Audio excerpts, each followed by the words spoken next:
Well, we're back with the Jenesis Gems Podcast, and I have a wonderful guest with me today, Craig Banning, who is the CEO, Director and Senior Wealth Advisor at Navwealth Financial Group. Welcome, Craig. Hi, Jenny. Thanks for having me. My pleasure. It's been a little while. We've been trying to get this one off the ground for a while, so I'm kind of excited about this conversation today. Oh, gee, I've got some pressure. No pressure, just great conversation.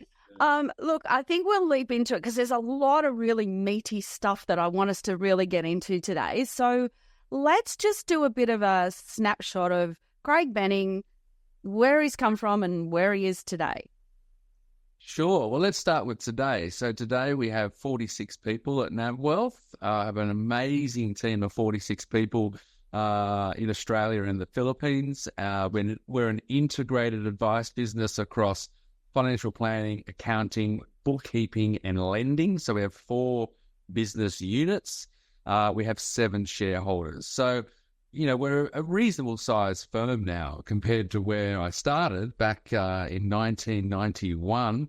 My God, I was 21 years of age, Jenny.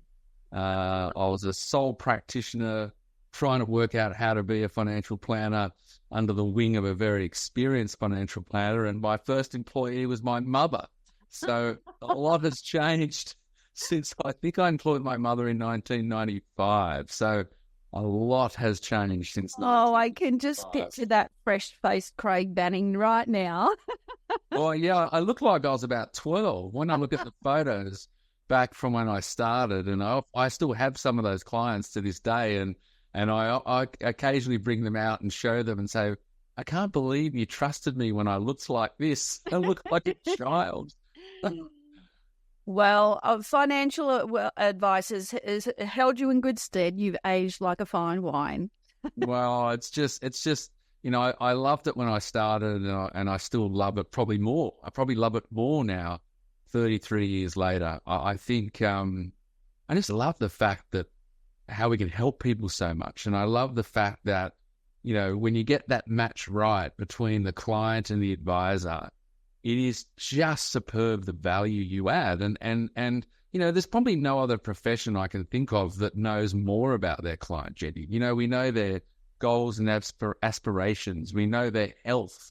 We know their goals and dreams. We know all the emotional issues going on in their families, where if you look at other professionals like a lawyer or a doctor, or they know pieces of that puzzle, but not the whole puzzle. So I think when you get that right, the client and the right advisor, I think it's just such an incredible, wonderful journey where we can really help people. And I think the thing that I admire most about your business particularly is that, that you stand these people in good stead from every stage of their life, from, if you think about that 21-year-old Craig Banning to, to where you are today with, the business that the Navwealth is, that, you've seen those people through a lot of life stages. Yeah, I could write a hell of a book, Jenny. I might do that when I retire, just change some names. Oh, I think I could do something similar. We might collaborate on that one. Yes, exactly. Look, we're here because, there's been so much happen in financial advice, and running a financial advice business or a financial centered business is not an easy task in today's world. And you do need to constantly innovate, and you do constantly have to look forward as well as occasionally look in the rear mirror. So our focus today is really about innovating financial advice and a financial advisory business. And that's really focusing on those 3 key elements: people, technology, and the one that's probably on the tip of everybody's tongue, and that's AI in today's landscape. So you mentioned to me a few minutes ago about that you are an integrated business and you have an integrated approach to your advice for your clients. Let's chat about that Navwealth way of doing things.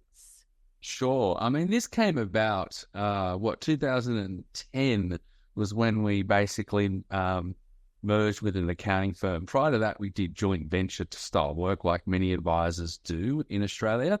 But the reason we just start to build this was too much was slipping between the cracks. And what I mean by that is a a client would come to either firm, the accounting firm or the financial advice firm, and it was okay. It wasn't bad, but it was just okay. It wasn't brilliant. And what I mean by that is little things used to fall between the cracks, because when you have two businesses trying to operate and join together, it's just more difficult. So our high net worth, busy people, clients that are time poor, found it really, really difficult sort of balancing that relationship with two different businesses.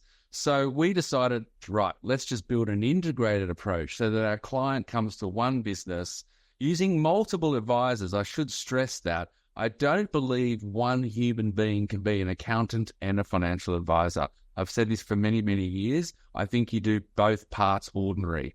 Yeah. I don't think one human can do both roles. So at Navwealth, we have a lead advisor, and that lead advisor could be an accountant or a financial advisor. It depends on the client relationship. Typically, the business clients will have the lead advisor as their accountant, and typically the retiree, in the extreme view, would have the wealth advisor as their lead advisor. But it doesn't matter who the lead advisor is, and that the goal of that lead advisor is to bring together all the other advice specialists, whether it's accounting, aged care, financial advice, lending, mortgage, doesn't matter what it is. They're like the orchestra, the conductor of the orchestra for the client. That's how we do integrated advice. There's other ways of doing it, but that's the way we do it. So you would have a lead, that key contact, and then that person would just tap into whatever, services the client requires. That's what you're getting. Yeah, exactly right. So in the wealth business, for example, we have associate advisors. So if I use myself, I've got the most wonderful associate advisor on the planet, Daniel. He does all the work, really.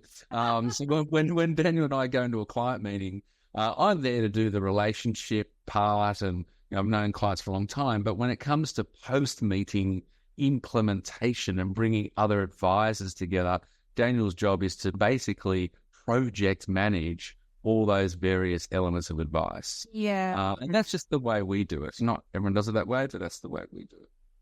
But I think with that comes something I think that's fairly important, and that's making sure that as a business, your team is, your core values are very aligned, that that you've built a really strong team culture, and that you have that business innovation, to constantly go, well, okay, if this as project manager under the key contact, if we don't have what we need in-house, how do we get it? Where do we get it? So do you want to maybe just explain the importance of those core values, the team culture, the innovation?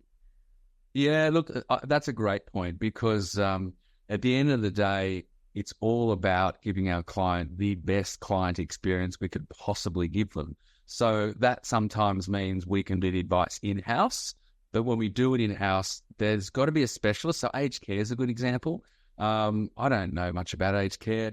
I don't really want to know a lot about aged care. So we have an aged care specialist at Navwealth. I think it's really important, like the medical profession, to bring the right advisors to the right matter that the client's got to resolve. So, for example, if we can't do it in-house, then we go to our advice partners outside of Navwealth. And again, we project manage that. So we don't say to a client, go and get a will. We organise the lawyer to come to our office to meet our client with us. We organise for the property advisor, if there is one, to come to the client meeting with us. So we're involved in every aspect of our client's life. So you would have to do a fair bit of profiling to make sure you've got those right relationships, I would imagine. Absolutely. And our first one is quality. So if we have an advice relationship outside of Navwealth that we don't feel is the quality we're after, then we'll replace them with somebody else. We don't have one lawyer, we have 3 or 4. We don't have one property advisor agent, we have 3 or 4. We make sure we put the right client with the right advice offering. And is that, I guess, making sure too that you've got really good dialogue, because, sometimes when you've got to sort of outsource, for the want of a better phrase, Sometimes the right hand and the left hand don't always talk real well.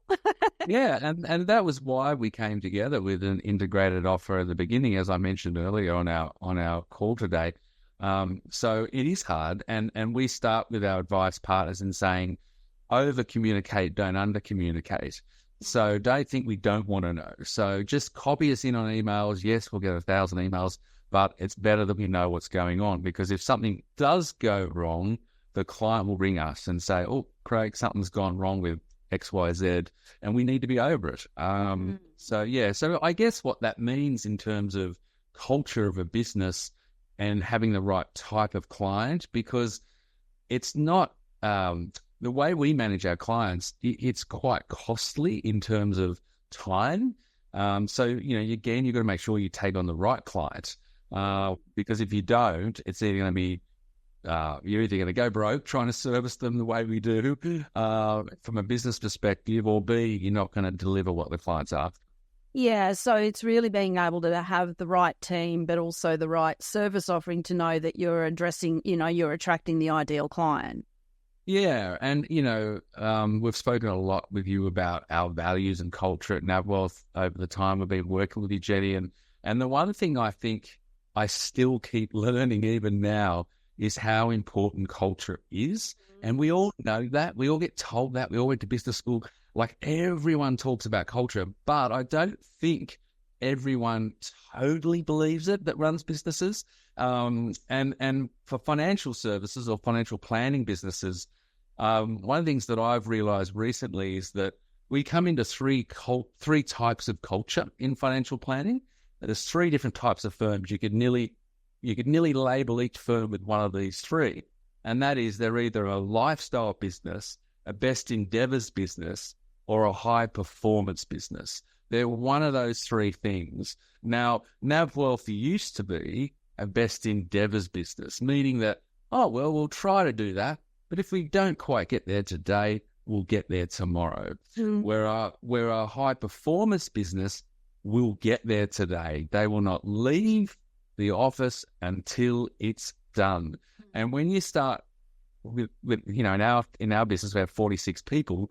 That is a hell of a thing to get right, to make sure that 46 people are that committed to Navwealth, the client, themselves, their career, that they're that committed, they're going to be a high-performance culture. And that's what we've been focusing on over the last few years. And I think it's really important for financial planning businesses to know, what are they? Because some of my friends want to be a lifestyle business. They actually do. They want the type of business that they can play golf 3 times a week, and everyone else can play golf and work when they feel like it, and that's okay. But I think it's good to know what culture it is that you're trying to achieve. That's a little harder to do when you've got 46 in your team, I think. Particularly you're playing golf, yeah. Exactly. I'm really... I do think the point about team cultures, people do tend to sort of sprout these words of wisdom when it comes to team culture sometimes, and we kind of play at the fact that, yes, we've got team culture, but if there's one thing I can attest to is that you guys as a business live, eat and breathe culture, and it's really palpable. And the fact that you've got your core values up on the wall, that the team know what those core values are and they live by them. And I think they bring them to the table every time they sit with a client. And I think that's really coming from a leadership perspective. Is that something as a leadership team you've had to really go, we have to do this if we want to be a high-performing business? Yeah, I think so. I think when we started, 10 years ago, we probably had 22 people. And that was the journey of, we've now not got 5 people anymore. We've got 22 people. And that's when it really became evident you need to work hard on culture. Yeah. Because when you've got 5 people, it's actually relatively easy. When you start getting above 20, it gets harder. And obviously, as you grow into perhaps hundreds of team members, that it just keeps getting harder and harder. So that just means you've got to keep reliving it all the time. And I think that's the hard part, is to constantly keep on top of it. So if anyone starts to sort of sway off the culture, it needs to be addressed. And that I find that the hardest part is that I think, oh, okay, things are starting to shift in whatever area or person or business unit. Oh, you need to bring that back in a little bit. So it's this constant thing you've got to be on top of and manage. And dare I say, lead from example. I think you've got no chance if you don't lead from example. No chance. And I say to all my fellow directors, please be you have to live and breathe our culture. And if you don't, if it even looks like you're not following it, you'll never get the people under you to follow. They have to look up to you. You have to be. Everyone under you has to look up and admire the fact that you live and breathe the culture. Yeah, I totally agree with that. I think that's, having met you guys for the first time and then sort of meeting the people down, moving through the business, it's very obvious that it comes from the top and therefore also comes from the bottom up, so I think that's really important. I want to kind of talk about a little bit of the elephant in the room, because it's hard work running a large business these days, particularly in the financial advisory space and particularly as an integrated model. So I want to talk about technology and AI. And I know you and I have had a couple of discussions around this stuff at various events and different things and just, one-on-one. So technology is not new. I think, as a profession and an industry, we've kind of dragged ourselves into technology, not always willingly. But I think from a cost perspective, we've had to become more efficient and therefore adopt technology. I think the new kid on the block, the AI, has scared the out of everybody. And I'd be really interested in what's your take. Yeah, well, look, I like many people, am fascinated with AI. We are very early on our journey, so I can't profess to be the expert at this point in time. But what I do believe is the end state. So let you start with the end state in mind.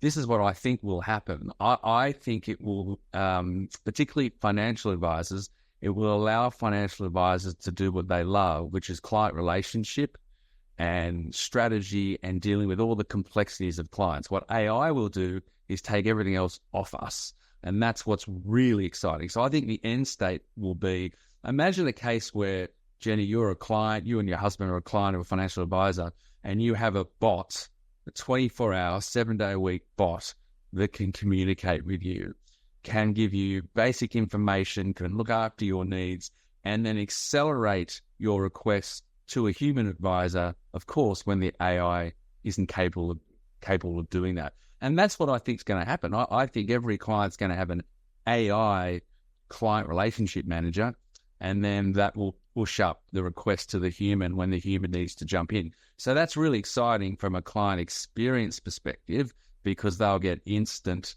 service 24/7. It's really exciting from the advisor perspective because hopefully there'll be a lot less compliance and admin and administration. Of course, the challenge is going to be building this. And at this point in time, it requires a lot of capital still at this point in time. So whilst it's all there and it's sort of, you can see it starting to work, you can see machine learning starting to work, it's still a way off in terms of in micro-sized businesses because micro businesses don't have capital. So but at some point, there's going to be a global player, I would suspect, that will build out AI bots and processes for micro firms. That there's no doubt that's coming. It's just when is it coming? When? And I think the challenge for all of us, particularly once we get over 50, when we may start to get a little bit old in our thinking, is that we have to adopt and we have to keep changing. And we've been good at that as the financial planning profession has been really good at innovation, I think, over the years. But this will be something we've never seen before. I think the next 5 years is going to be fascinating. I mean, I hear stats like in banking, 30% of jobs are going to go to AI. Now that's banking, not financial planning necessarily, but there's no doubt AI will take many roles in time, but there's always new ways to learn and adapt. I mean, for example, once upon a time, we had a horse and cart and we never a motor industry. So we will adapt. There'll be new jobs that we don't even know that exist today. So I'm not necessarily in that fear campaign that, oh my God, unemployment's going to be 40% due to AI. I think that's a little crazy. There'll be other industries and other roles and other jobs, and we adapt. So I think it's really exciting for financial planning. I think it's a way, also for those that are early adopters, they're more likely to embrace and learn with the advancement, if you know what I mean. Whereas if you sort of go, I'm going to sit on the fence because I'm kind of scared about this, you tend to end up being the one that's, I'm now at the end of the queue. Yeah. And the one thing I do want to touch on is that developmental approach, and that capital to create things. I think, I can remember, must be 4 or 5 years ago now, I did a Silicon Valley tour, and, they were talking about virtual reality. And, now we have the Apple stuff where you put the goggles on and you're in your virtual reality, and you're touching things in thin air, but in with the glasses on, you're really touching. And they were saying even then that things like LinkedIn profiles will be a virtual reality style approach. You'll have your physical page, but you'll pop out. I just remember standing there 5 years ago thinking, this is insane that, I'm alive in this time and this space. But, that advancement already existed. As the guy that was doing the tour said, the social world and the average Joe blogs can't handle this stuff yet, so we can't release it. Yeah, and I think, a good example of this discussion, Jenny, I was speaking to an advisor last week, and he's about 55, and he said, I'm just going to work another 10 years, Craig, and sell. I'm not interested in AI. I'm not interested in technology, and I'm not interested in dealing with anyone else but my retired clients.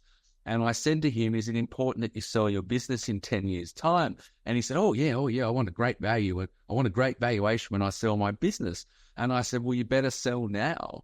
And he said, what do you mean? And I said, well, over the next 10 years, if you don't take on some next generation clients and all your clients are over 75, you're not going to get a great multiple for your business.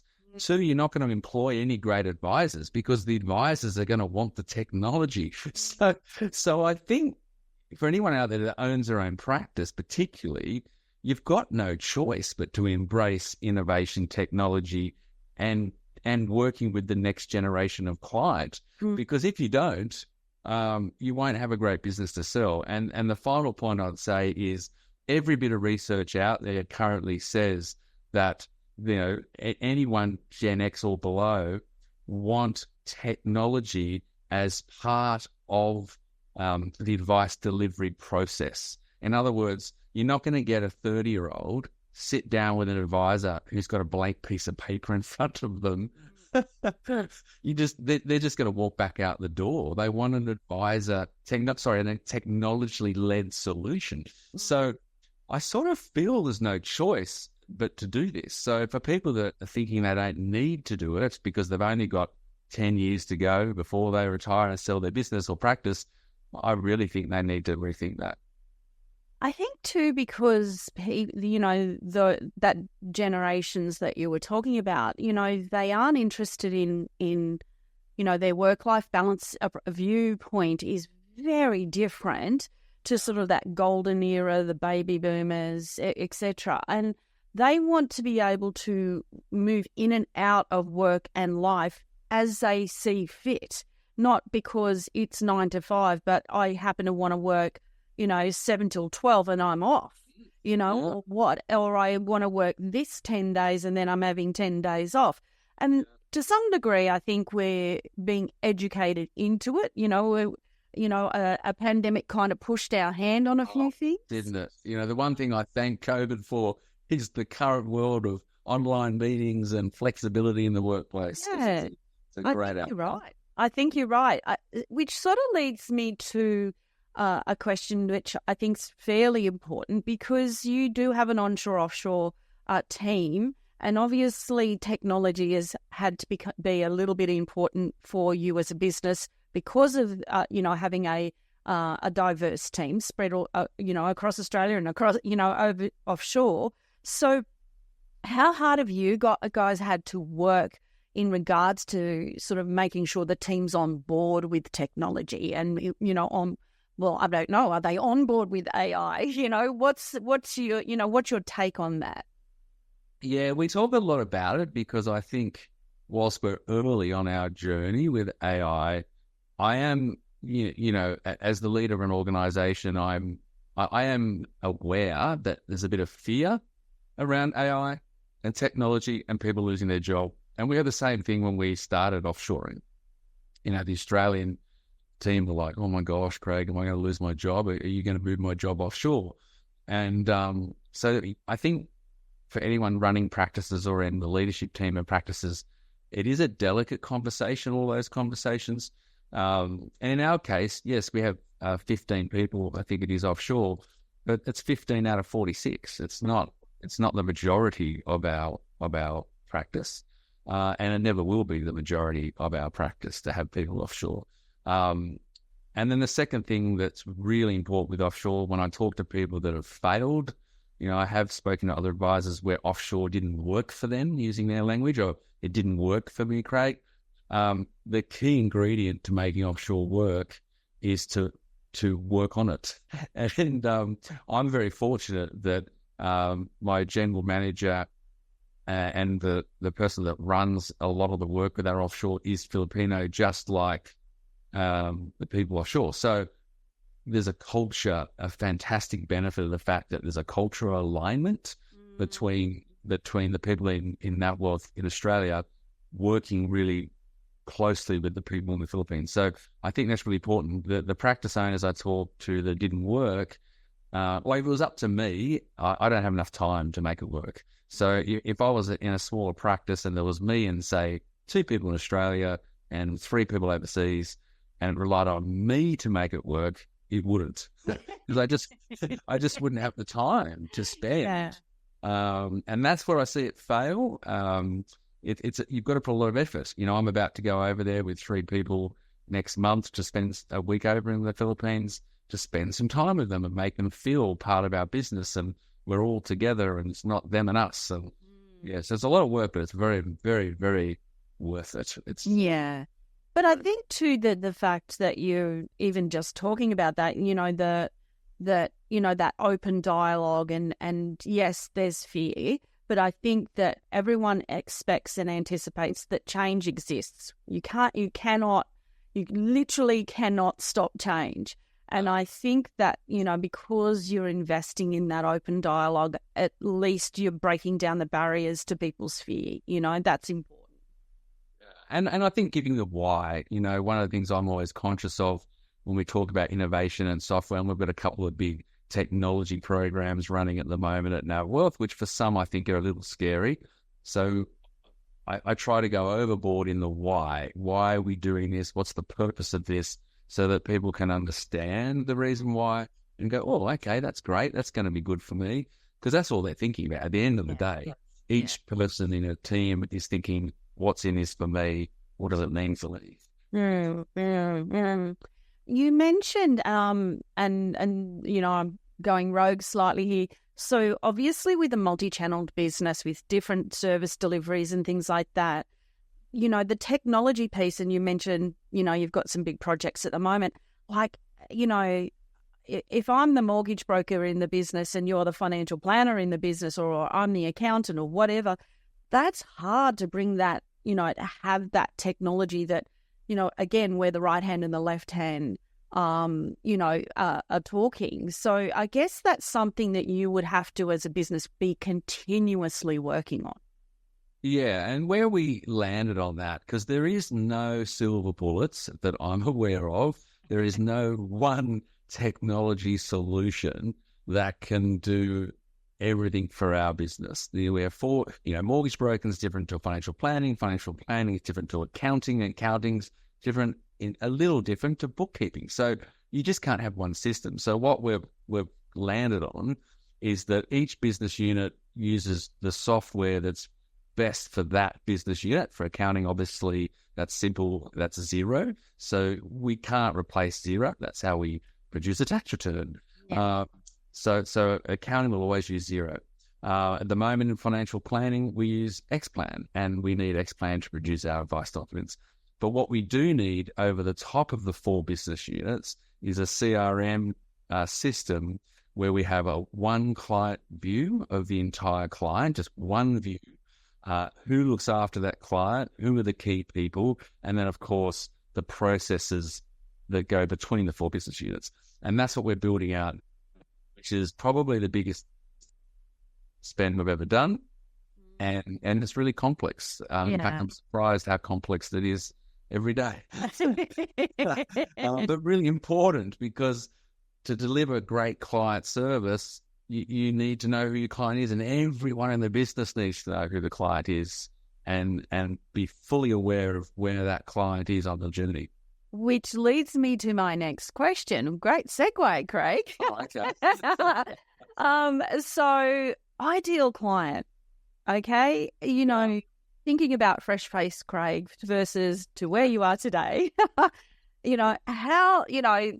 obviously Navwealth has been in existence for some time in varying forms. How much has the ideal client, your ideal clients that work with you today, how much have they changed over that time?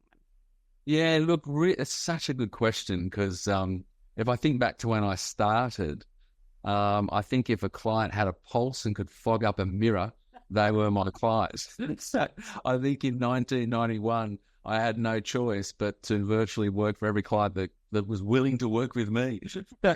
So that's how I started my journey. So this concept of having an ideal client or ideal client community really became apparent to me as I started to grow the business, because as you start to grow it, if you get that wrong, you'll either go broke or underservice your clients. So now at Navwealth, and probably for 10 years now, we've been very focused on who our ideal client is, and we try very hard to only work with those clients that are ideal.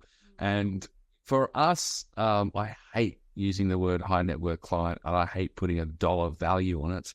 What we care about is, can we add value to a client, and can they afford the type of business model we are?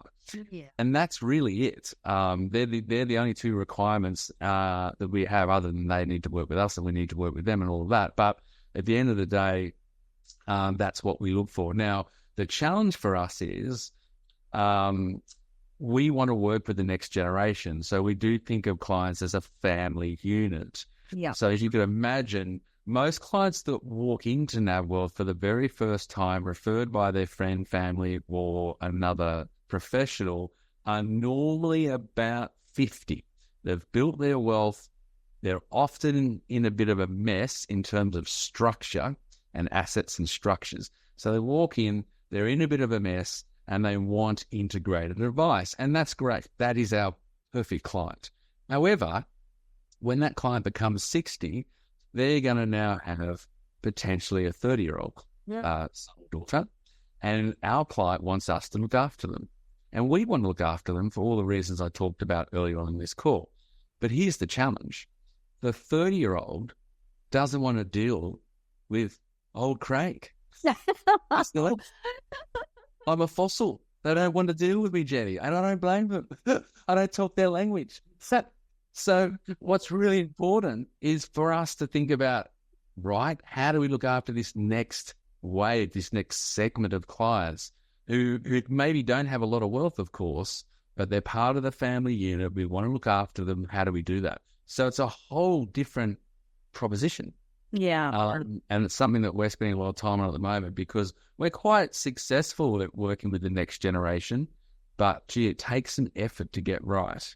Yeah, and they do speak, having a daughter or daughters that are in that demographic, the 30s, Yeah. they speak differently when it comes to their finances, and their expectations are completely different. Yeah. And to your point, the affordability is different. Yes. And I guess in some ways, Craig, that's where the tech and the AI come in.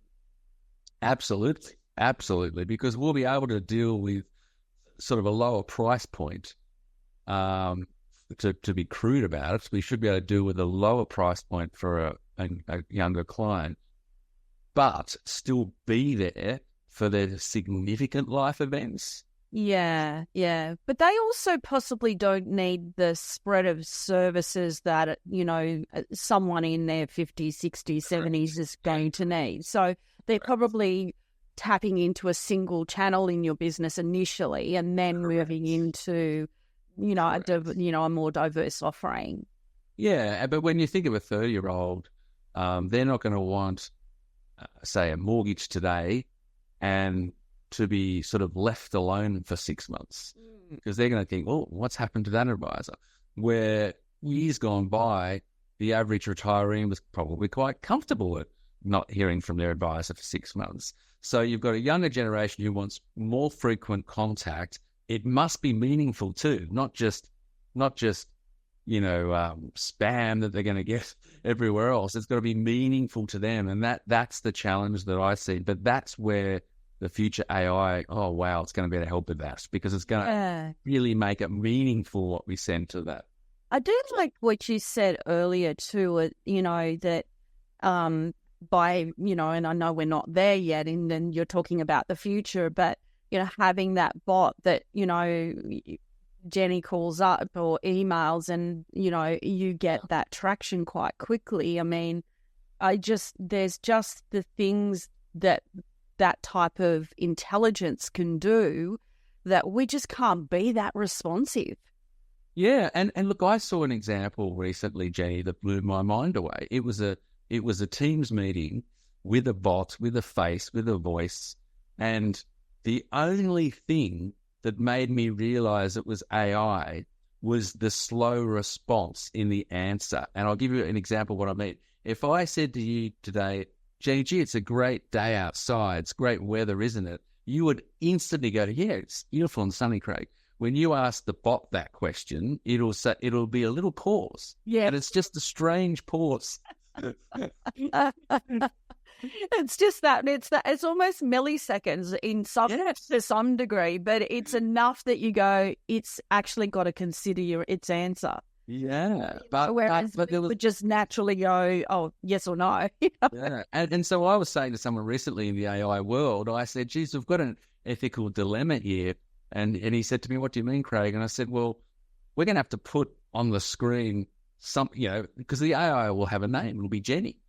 But maybe we have to have Jenny and then under it, I'm AI or something, because there's sort of an ethical issue of when is it AI and when is it a human? Well, I mean, they're talking about that now because obviously there's so many scams and frauds and different things going on, and people using, illegally using other people's voices and things like that. So I think you'll find that the regulation / legislation / whatever there'll be that, and they'll have to be, because at the end of the day, well, how many Craigs and how many Jennies do we need in the world?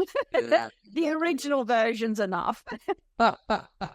You're probably right, but yeah, I mean, how exciting is this? It's going to be just fascinating. I'm really looking forward to that. Yeah, it's very, very exciting. What do you think, though? I mean, fine for that generation that's almost growing up with it, but what do you think about that? That retiree or retiree mentality? Do you think there is going to be as adopting to this stuff? Yeah, that's a great question, Jenny. I always think of it this way. I always think of when I look at kids today that are 10 or less, 10 years of age or less, I think they would nearly trust Google, for example, more than a human. where I think our generation, thank God, still trusts the human over Google. So my fear is not right now, but at some point there'll be a transfer between the future adults trusting technology more than a human. I could imagine that day. Yeah. And that'll be the next challenge for the financial advice industry, because what we've got for the next perhaps 20 years is trust is what we're all about. And thank goodness humans want to trust somebody with their money. Yeah, I think probably the only thing I would say is that humans have it's almost instinct that they need to have human connection. And I think that it will be identifiable to the majority of us.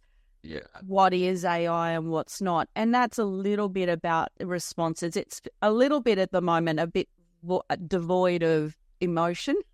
Yeah. Whereas I find that, when I've been playing around with it, you do it.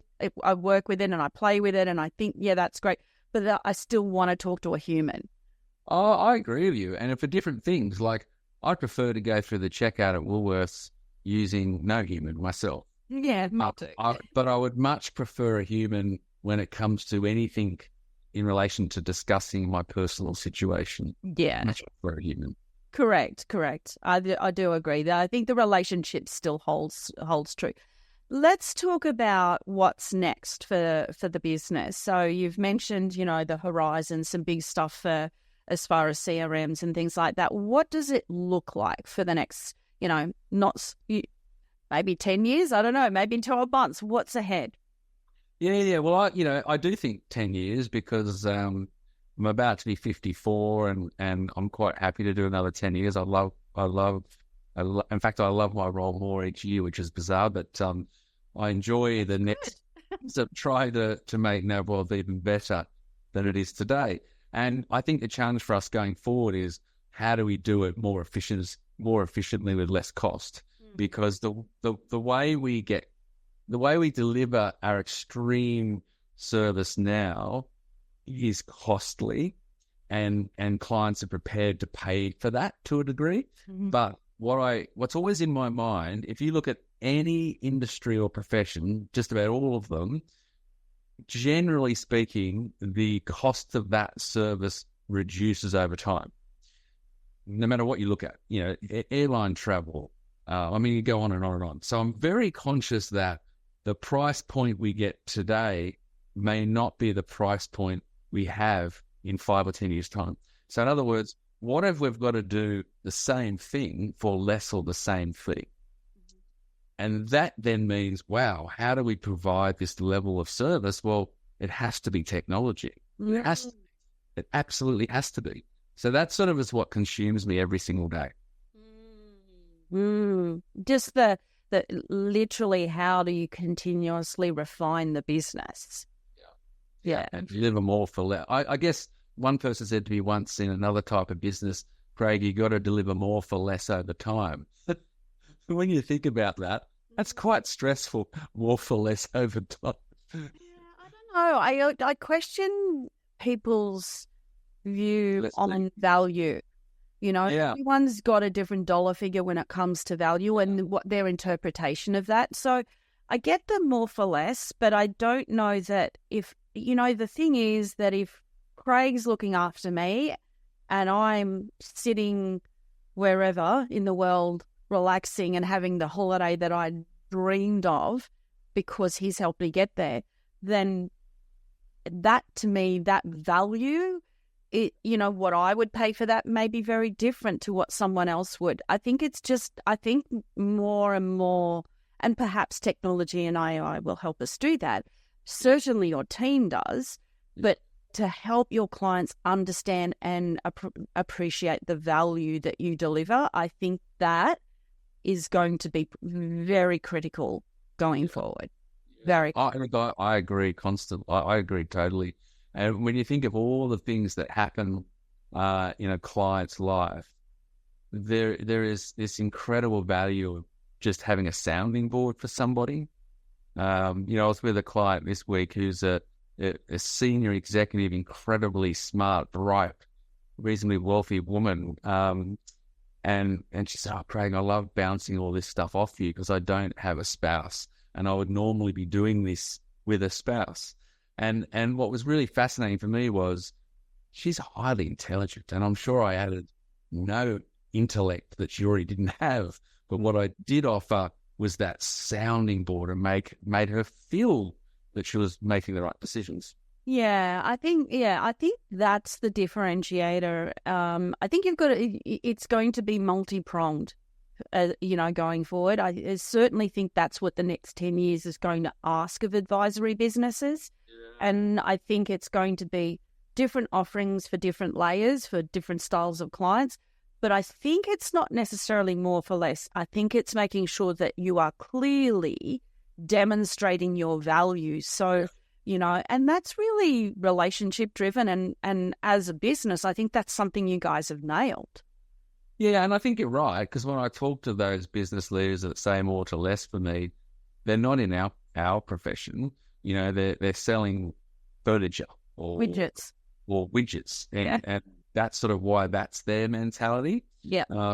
I guess I think about it often because I don't want to be blasé that we won't have some of that impact as technology improves. If advice documents can be produced, in 80% faster, there will be people in the marketplace that reduce fees accordingly. Yeah. But that's really about productivity and efficiency, isn't it? Which obviously affects bottom line. Exactly. Yeah. Yeah, that's interesting. I love that. So, Craig, I'm just finishing my university degree and I'm thinking about becoming a financial advisor. Yeah. Give me some hidden gems. What would you be telling fresh-faced 21-year-old Craig if he was starting out today? Oh, wow. Well, I think it's a lot better to start today than when I started. Oh my goodness.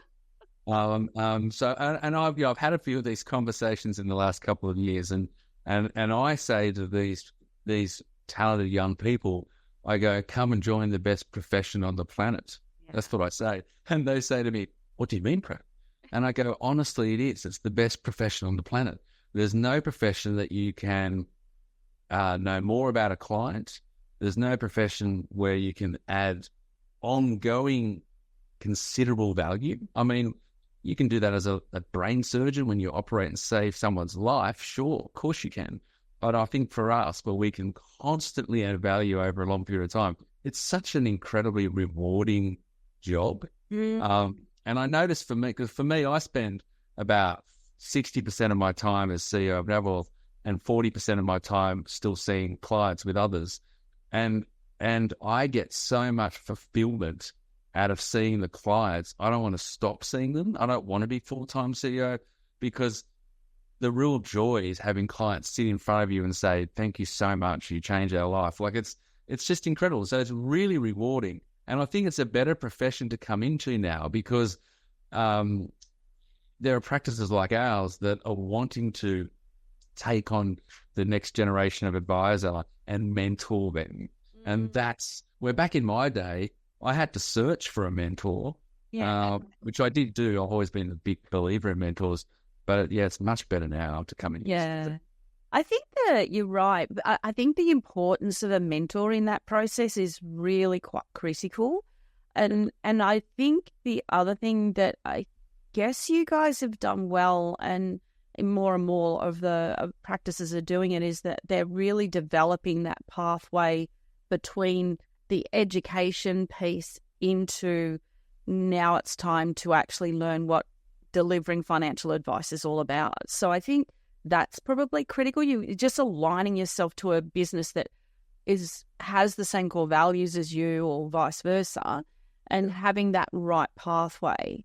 And you guys would have had to have really developed that, particularly if you go, with the continual growth in your business. Okay, so I just was thinking you as a business would have had to have done a fair bit of work really developing that pathway between that education piece and really delivering financial advice. Is that something as a business you've had to consciously do, specifically if you're going to grow as you intend to over the next 10 years? Yeah, absolutely. And growing your own financial advisor, I've found it's actually worked really well, Jenny, because they're young, enthusiastic, incredibly bright, and they're just wanting the mentorship on how to deliver and the advice, and they'll become the Navwealth way, where if I take on a 50-year-old advisor that's been advising for 25 years, it's sometimes very hard to get that advisor to work the Navwealth way. So I'd love a couple of young, new potential financial advisors to come to Navwealth. Oh, there you go. You've heard it you first, guys and gals. Yes, definitely. Look, I think, we've probably covered things particularly well in regards to the whole innovation piece, but particularly around team, particularly around technology and AI. What do you see the landscape looking like in advice for the next, 5-10 years? What do you think we should be expecting? Oh, look, I think it'll be the best 5 to 10 years of my career. After we've been through, the regulation from hell period, I think that's now evident it didn't work, and now we're going to get some sensible regulation to deliver advice. So I think it's extremely, I think the next 5 to 10 years are going to be my favourite 5 to 10 years of by the time I end, it'll be a 40-year career, I think. So I think it'll be the next 5 to 10 years. So I'm really, really excited about it. And yes, AI will assist us, but it won't replace us. Yeah. Well, I think we've pretty much nailed our topic. I think that we've got a lot to look forward to in regards to watching what happens next at Navwealth. Yes. And I just want to say thank you so much for sharing your time with me. I know what a busy man you are. And I look forward to sharing the podcast out with everybody. So thanks so much for joining me, Craig. Thanks, Jenny, and thanks very much for having me. I'd like to thank Craig for joining me today, and hopefully you've enjoyed our conversation. It's always a privilege to speak to someone that is quite willing to look outside the square and adapt and adopt, and I know for sure that that's something that Craig and his team has done well. So thanks, Craig, for joining us, and thanks everybody for listening in. Don't forget to subscribe to the podcast and be sure to follow me, Jenny Pearce, on LinkedIn, Facebook, Instagram, or Twitter, wherever you enjoy joining the conversation. Can't wait to connect with you. I'm looking forward to sharing some more Jenesis Gems with you in the next session. See you then.